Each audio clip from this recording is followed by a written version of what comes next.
In our first example, we're given a different set of data, a different set of numbers. All right, and the survey revealed that the following amounts of money were spent by 20 students for their textbooks. And this is the amount of money each one of them spent. And I want to change that because there are 24 students here. 1, 2, 3, 4, 5, 6. 6 columns and 4 rows. So 24. Now, fortunately, I wrote these out. I typed them out in increasing order, which makes it easier for us to categorize the data. And we'll see why in just a minute. Well, we're going to complete a frequency table below to summarize all of these 24 numbers. We are going to choose 5 equal length intervals, similar to the intervals we saw in the previous video. Notice that all of these numbers cover a range of, in other words, the biggest number minus the smallest number gives us 113. 191 minus 78 is 113. So our entire range is about 113 numbers. Now we wanted 5 intervals, so we're going to divide that range 113 by 5. And we get 22.65. Sorry, 22.6. We're going to round that up, maybe round it up to 25. And since we're, let's see, we're going to round it up to 25. So we want each interval to contain 25 numbers. I mean, for example, 0, well, we'll continue. We'll round up and make each interval width 25. So instead of using an interval width of 22.6, let's use this nice figure of 25. Since the lowest number is 78, we'll bring it down to 75 as the starting number for the first interval, just because, 25 is 75 times 3. So we're going to start at 75 and use intervals of width 25. All right, so here is what we're going to do first. First, we're going to rewrite the numbers in their appropriate categories. So, we've got a little bit of work to do in this table.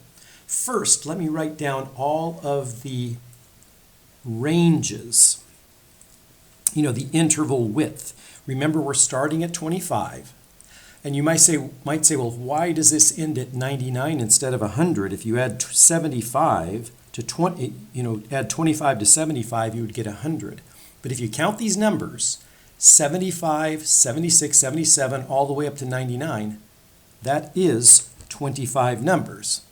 For example, how many numbers are there from 1 to 10? Obviously, that's 10 numbers. You take the big number, you subtract the small one, 10 minus 1 gives you 9, and then you have to add 1. Okay, so 99 minus 75 gives us 24, and then we add 1. This is 25 numbers. So the next interval is going to start at 100, and it's going to go to 124. And notice that 75, the beginning of one interval, add 25 to get to the beginning of the next interval. The next interval would start with 125. The next one would start with 150. And the next one would start with let's see, do we have to go to 175? Yes, we do.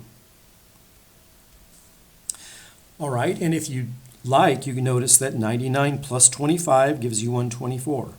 124 plus 25 gives you 149. And once again, 125 to 149 represents 25 different numbers, from 125 all the way up to 149. It would be 150 to 174, and then 175 would take us all the way up to 199. So this is how we break up the numbers into intervals. We're starting at 75 to 199. That covers everything we need to, because remember, the smallest number was 78. The largest number was 191. All right, so the next thing we want to do is, and we don't always have to do this, but we want to do it at least once, look at all the numbers and rewrite them.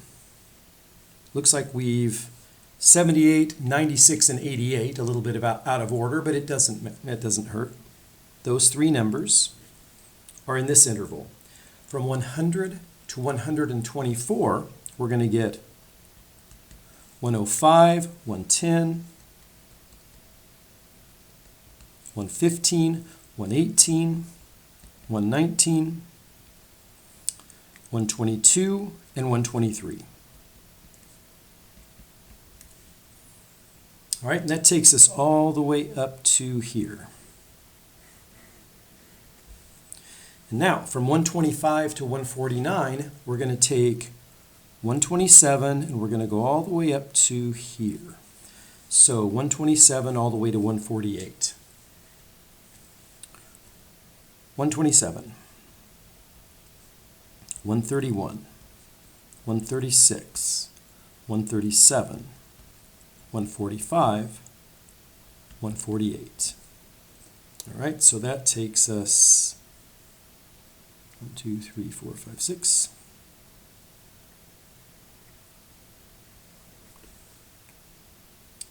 All right, 1, 2, 3, 4, 5, 6. All right, so now we do 150 to 174. We're going to start at 150, and we're going to stop right there. So 150, all these numbers up to 172. So we get 150, 157, 158, 165, 170, and 172.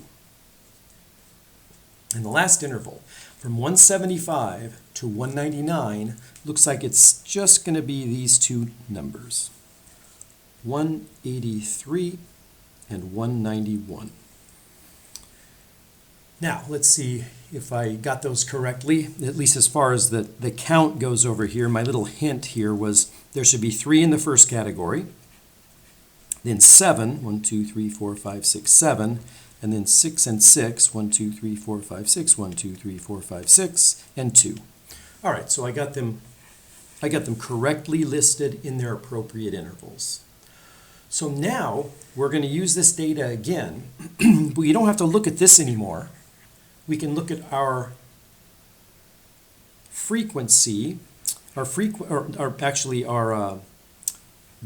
list of numbers in the intervals right here to do the next part of this problem. So now we complete the frequency table below. Very simple. All it is a count. Frequency is how many times did the numbers show up in this interval, in this range. Well, we already did this one, 1, 2, 3. And as we've already mentioned before, 1, 2, 3, 4, 5, 6, 7, for that one. And then 6 in this region, 6 in this region, and then finally the last one had 2. So this is what we mean by a frequency table. I actually could have made this in one big table just by extending that and putting the frequency here and doing 3, 7, 6, 6, 2 by simply counting the numbers in each category.